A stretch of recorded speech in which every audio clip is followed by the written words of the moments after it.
क्या ललन सिंह ने खुद को क्षेत्र तक ही सीमित कर लिया है? क्या ललन सिंह फोकस ये कर रहे हैं कि वो मुंगेर से लोकसभा चुनाव जीत लें? बिहार में भी सबसे बड़ा सवाल क्या है राजनीति का?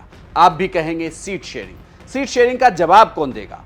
अब चूंकि जेडीयू के राष्ट्रीय अध्यक्ष भी नीतीश कुमार हैं और पार्टी के सबसे बड़े फेस भी नीतीश कुमार हैं, तो नीतीश कुमार ही देंगे। नमस्कार, प्रणाम, बिहार तक देख रहे हैं आप। मैं हूं आपके साथ इंद्रमोहन। दिल्ली से पटना लौटे थे ललन सिंह। जेडीयू के पूर्व राष्ट्रीय अध्यक्ष, मौजूदा सांसद हैं मुंगेर के। उन्होंने खुद को मुंगेर की सियासत पर केंद्रित कर रखा है। वो चाहते हैं कि मुंगेर पर उनका पूरा फोकस रहे। तभी पत्रकारों ने उनसे सीट शेयरिंग को लेकर और नीतीश कुमार के कैबिनेट विस्तार को लेकर सवाल पूछा, तो इस पर वो कन्नी काटते नजर आए। बल्कि सबसे बड़ी खबर जो थी कि ओवैसी की पार्टी एआईएमआईएम ने बिहार में 11 सीटों पर कैंडिडेट उतारा है, इसका क्या प्रभाव होगा, इस सवाल पर भी कुछ नहीं बोले।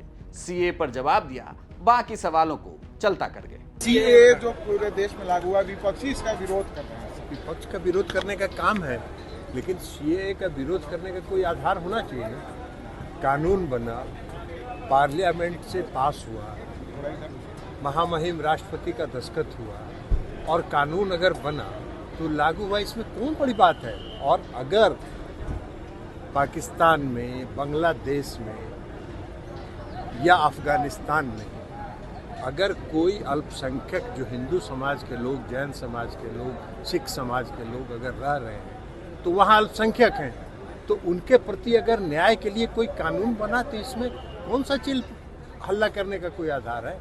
इस देश में के जो नागरिक हैं उस पर कहाँ ये लागू होता है। तो कोई आधार नहीं है, बिना आधार का कोई हल्ला करना है तो हल्ला करते रहिए। सर, मंत्रिमंडल का विस्तार अभी तक नहीं हुआ है। ये मेरा विशेषाधिकार नहीं है। सर, ओवैसी की मंत्री पार्टी जी का ने 11 लोकसभा विशेषाधिकार। क्षेत्र में बिहार में अपने उम्मीदवार खड़ा कर दिए हैं।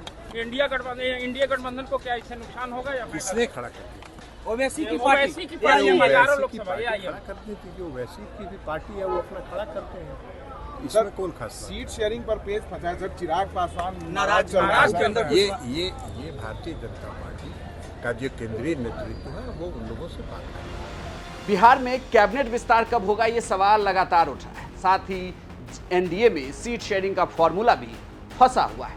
हर दिन एक नया सूत्र, एक नया फॉर्मूला आता है, लेकिन अभी तक ये तय नहीं हो पाया है कि जेडीयू, बीजेपी, एलजेपी के दोनों घटक दल, उपेंद्र कुशवाहा, जीतन राम मांझी, मुकेश सहनी, ये सब कितने सीटों पर चुनाव लड़ेंगे। हालांकि कहा यह जा रहा है कि चुनाव की तारीखों के ऐलान होते ही बिहार में भी सीटों का ऐलान हो जाएगा। इंतजार सबको है, लेकिन ये उम्मीद थी कि ललन सिंह अगर कैमरे के सामने आएंगे तो कुछ ऐसा जवाब जरूर देंगे जिससे पार्टी के आगे की रणनीति क्लियर हो जाए। लेकिन ललन सिंह सवालों से कन्नी काटते हुए नजर आए।